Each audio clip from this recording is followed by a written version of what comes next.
My Impact, Influence and Confidence programme is designed with talented women in mind to engage, inspire and build self-belief at work. For more information, go to bitfamous.co.uk.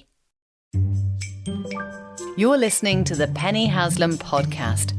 This time, put your hand up if you all have your own publicist. No?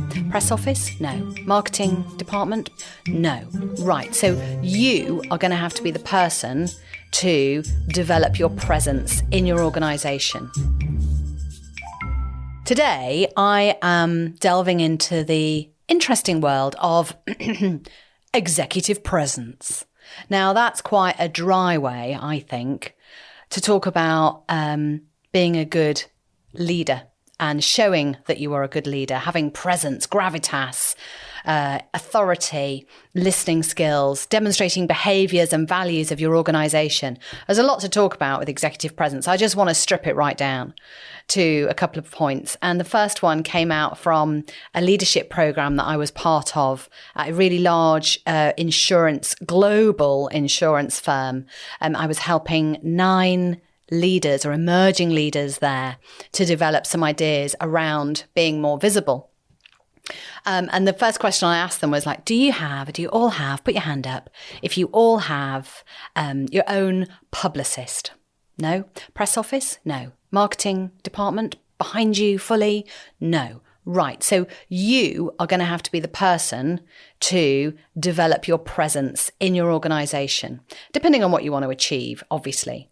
So yeah, it's the whole make yourself a little bit famous approach that I bring, right? Brilliant. They're all on board. They're like, no, I don't have that. Right. I'm going to make some notes. So off we went. But one of them halfway through the session put his hand up and said, look, I kind of get it, but I don't want to be that person who turns up all showy, show-offy, and doesn't really have much to add, doesn't bring much value. And they don't often know what they're doing. So I don't want to be that person. And he was almost about to shut down with the idea of raising his profile and powering up and having more executive presence.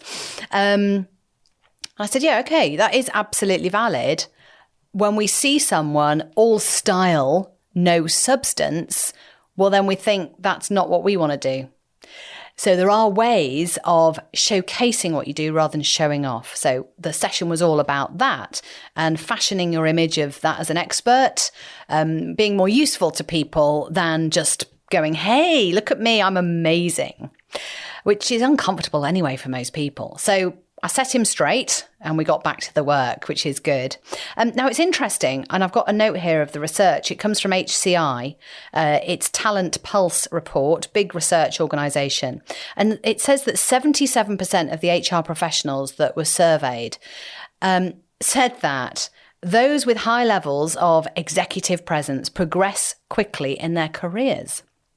So why leave it to chance? Now, executive presence for me is many things, but boiled down to 3 areas. Are you competent? And I can't help you with that. I'm going to be bold. I'm going to say that. I can't help you with your competency. But let's say and assume you know what you're doing, or you're learning what you're doing and you're getting there. That's great.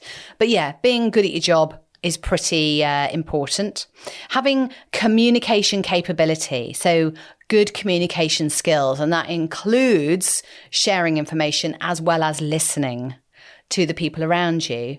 And also the third part of great executive presence is being confident in what you're dealing with and doing your job. So there's a lot to go at, and it's important. According to Forbes, I don't often draw on the news and magazines for information, but yeah, this is really impressive stuff. Forbes magazine said leaders who possess strong executive presence inspire employees at every level. And it's right, isn't it?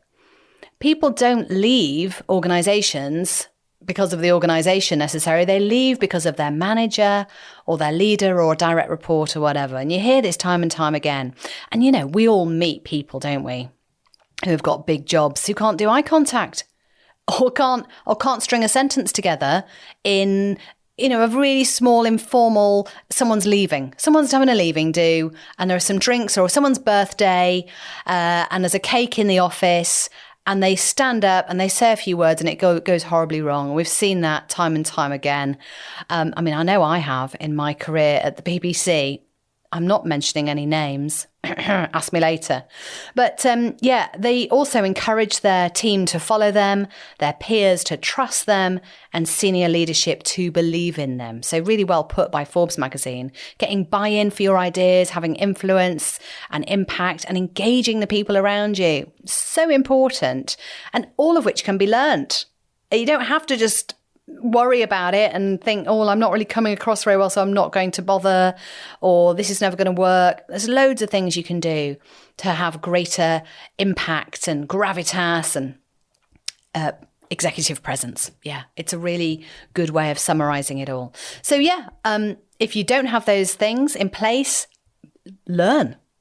Watch a YouTube video, watch a TED Talk, get a book, get a coach, get some training, tell people you want to invest in your personal brand profile and how you come across to others so that you can achieve more.